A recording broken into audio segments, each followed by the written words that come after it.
Alright, so this is going to be part 8 to what if Tanjiro learned the breath of the moon. So with that being said, let's just roll the intro. In the presence of greatness, 'cause right now that has forsaken us. You should be honored by my lateness, that I would even show up to this fake shit. So go ahead, go nuts, go.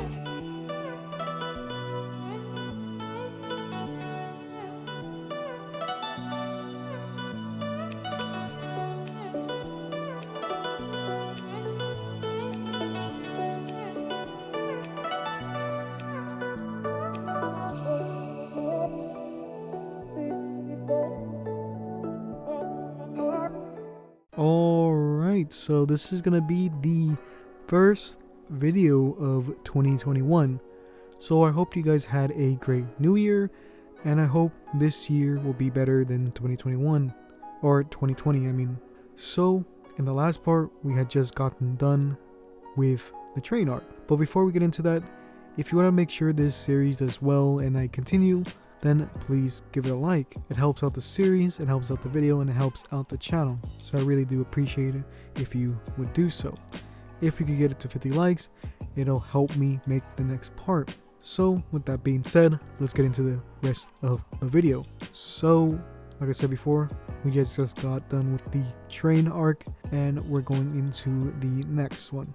So last time we left off with the train derailing and Kojiro blocking a punch from a unknown demon. Now, the demon that tried to, assassinate Tanjiro was one of the 12 moons, and one of the higher moons at that. Now, this demon is very formidable, as he was able to slug off a hit from Kojiro, who is a pillar, pretty easily. Now, this demon's name is Akaza.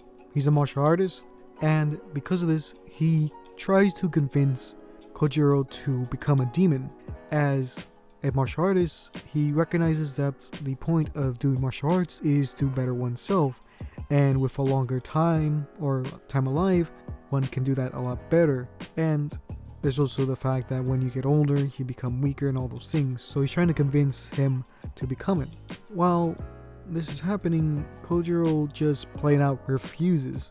He tells him his philosophy when it comes to life. He talks about how there is beauty within getting old and dying, as it's natural, and that's what really makes life valuable. This disappoints Akaza pretty much immediately, and therefore decides to just end his life. So they start fighting, and it's easily telling that this one of the 12 moon demons is very strong, being able to keep up with Kojiro really easily and even pushing him back a few times. Now, as they're fighting, Kojiro gets a few injuries here and there, and this is where Akaza comments on it, telling him that if it was a demon, he'd be able to easily regenerate it. But since he's in a weak body of a human, he's never going to do that.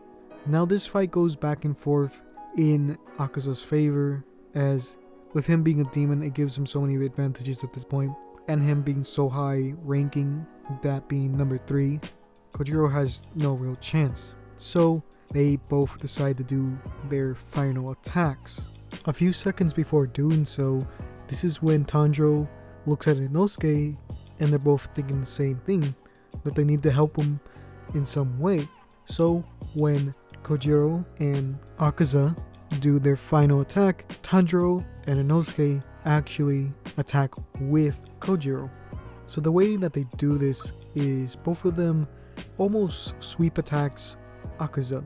So both of them aim for the legs of the demon, with Tanjiro doing his first form and Inosuke using one of his fangs, that being one of his forms, but they're called fangs for the beast style.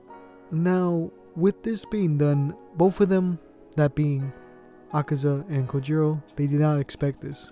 But because of this happening, Tanjiro is actually able to cut off one of his legs, and Inosuke, not being as strong, would not be able to, but his sword does get stuck in Akaza's leg.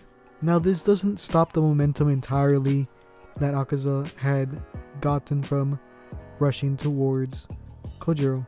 Now, Akaza being a bit faster and stronger than Kojiro, he still actually does land the hit, but it's way off center what he was trying to get, and obviously that would be the chest and therefore the heart of Kojiro, like you see in the manga. But instead, he actually hits him in the shoulder.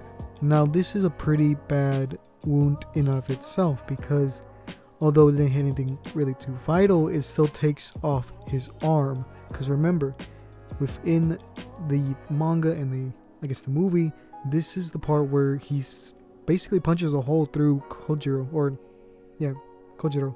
So by the same logic, him severing his arm with the punch would also make sense. But Kojiro just basically lost an arm here, and so does the demon. Because remember, in the show, or the movie / manga, Akaza still loses his arms. Given the fact that he's so close to Kojiro, it gives him enough time to do so.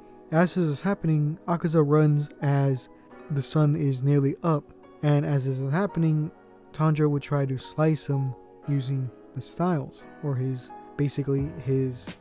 breath style. It wouldn't work because Akaza would quickly heal from his injuries relatively fast, just how he does in the show, and as he's running, he would regenerate his legs and get out of there. Because he took basically the sword with him because it's still stuck in his leg, Inosuke doesn't get that sword back. Instead, Akaza destroys it, similar to what he does with Tanjiro's sword.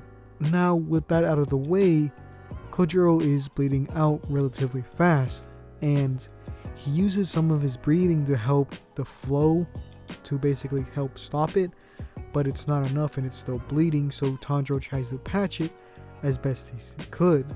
Now it's getting more and more bloody, and they try to get him out of there fast. Eventually they do go to a local hospital to, get him healed as fast as possible. And after a while, Demon Slayers would come to bring him back to the headquarters. Now, Kojiro is in a state of recovery, and I wouldn't say he's comatose or anything like that, but he is very severely weakened and nerfed. Losing his arm is very significant because the swords that they use are basically two-handed swords, so only being able to use one arm is not the biggest thing in the world. Like, it's not the biggest loss, but at the same time it's still pretty significant, as a lot of the times you're going to need both hands. So after a few days of recovery, Kojiro decides to go back home to tell his family what happened. He lets Tanjiro tag along, as he wants to teach Tanjiro the Breath of the Flames, as Tanjiro was very interested in the subject, as well as knowing more about the Breath of the Fire God, and he knows that at his house, or his home, they have scrolls on past fire pillars, and there he might find something about Breath of the Fire God. So at this point, Kojiro is thinking of retirement, and that might seem weird to just retire, but it's entirely possible. We have evidence of pillars retiring before, like the sound pillar. So for him to consider it is not exactly out of his character, I would say, but I don't think he would go for it, if that makes sense. So when they get there, his brother is there to greet them. Now his brother looks like himself, or looks like Kojiro, but a little younger and smaller obviously. But before they could get any real introductions in, this is where his father comes and basically shouts at them to just go away. He tells them that Kojiro was weak and that's why he lost the fight. He should have just never became a pillar in the first place. He had no talent, and he continues to berate his son like this. And this is when Tanjiro gets a bit irritated and almost stands up for Kojiro, but Kojiro just tells him to ignore him, that he's always been like that. And this is when the father realizes something about Tanjiro, and that is the earrings. The father gets really mad and points at Tanjiro and tells him, "You're the Breath of the Sun user. Are you here to just make fun of us?" And Tanjiro's confused, like, what are you talking about? And the father continues, "I see those earrings you have. Those are worn by the Breath of the Sun users." And Tanjiro's like, "What's the Breath of the Sun?" So he explains that the Breath of the Sun is basically the origin of all the breath styles, and all the rest are basically inferior copies. So the dad is getting mad because it feels like as if he was gloating. This is when Kojiro tells his father to stop what he's doing. The father reluctantly does and goes back inside. This is when the brothers basically catch up and talk about what's been happening between the two. Tanjiro is later taken inside to check the scrolls, or basically the past pillars, to see if there's anything mentioning the Breath of the Fire God or this supposed Breath of the Sun user. There isn't, as most of it is torn up, and Kojiro can only guess it was his father. So yeah, this is gonna be another video. I know this was like a short video, but this is a transitional period between arcs, and I wanted to get this out of the way so I wouldn't have to make another 30-minute video to go over the next arc and this. So yeah, I hope you guys like it. If you want to see more of this series, please give it a like I said before. It really does help out the channel and this series. It lets me know that you want this to continue. And so with that being said, we gotta go over the patrons over on Patreon.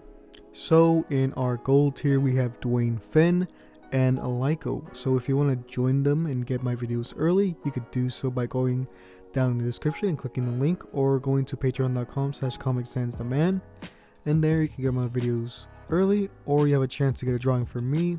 So yeah, I'll show up last month's drawing for December. And yeah, so with that being said, hope you like this video, and yeah.